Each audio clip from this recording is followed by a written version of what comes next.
Well, it is a government agency at the forefront of a wide array of scientific research.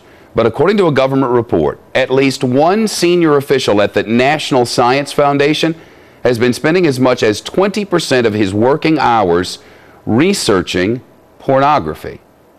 Maybe he's not researching it at all, but checking it out at the same time. Whatever it is, investigators even calculated the value of the lost time by this one official to be $58,000. And now the ranking member of the Senate Finance Committee wants some answers.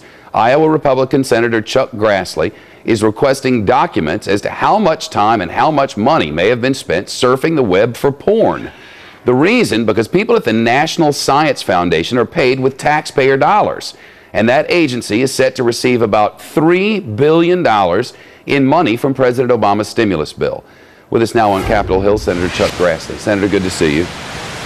Shep, good to be with you. It is a side item, and critics might say, oh, this is just to distract us from the bigger picture. But it seems to make the Republican point that there's more than one way to solve these problems. And would you look at some waste for once? Well, this is just one example. When you've got one senior official at the National Science Foundation with spending 20% of their time over a 2-year period of time, costing the taxpayers $58,000, and then on top of that, you know, he spent $40,000 on his own credit card to view the same things and do things similar. He had online chats of specifically sexually explicit conversations.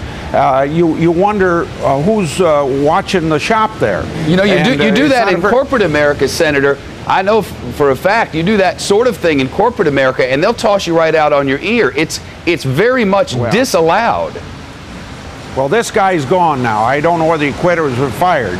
But you understand, Shep, this is just from one server at NSF. You know, I don't know how much more of it there is, and there's more, according to the report, there's more than just this one person. I don't know how many others. That's why I'm asking for those documents that you're talking about. And we've also been talking to key members of Congress in charge of this appropriations process to get them involved, because when you're appropriating $3 billion for an agency that only gets $6 billion, and that's stimulus, you wonder whether or not they really need the money if they aren't using the $6 billion as effectively as they ought to when it's wasted with a senior official wasting $58,000 of his time for sexually explicit pornography. Senator, it is a minority view, and the vast majority of people will say we have to have this stimulus plan, we have to pump this money in here, or our economy is going to fall apart. But there is a minority view that says don't do anything.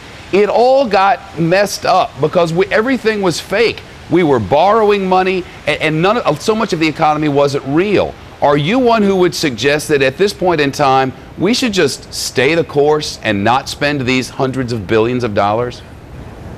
Well, there's a lot in this package that ought to not be spent. I don't want to put myself quite in the category of not doing anything, because you heard the report you had on just before me, the news conference on reducing taxes. I do believe in reducing taxes to encourage investment, because when you have private investment, that creates jobs long term, whereas with appropriating money from the federal treasury, even for a 2-year period of time, it creates jobs short term, which might be necessary to stimulate the economy. But there's a lot in this bill that is going to go way on beyond 2 years and become part of the baseline and be an obligation for a long time into the future, maybe ever. And that's the difference between stimulus and using the stimulus as a subterfuge to get other things done that you wouldn't normally get done through the regular order or the regular appropriation process.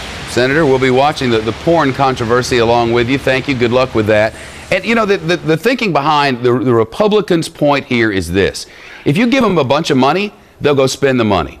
But tomorrow, that money's gone. So if you're an owner of a business, you can't make long-term plans. You can't say, all right, they're going to be making more money every year, like a tax cut would in theory.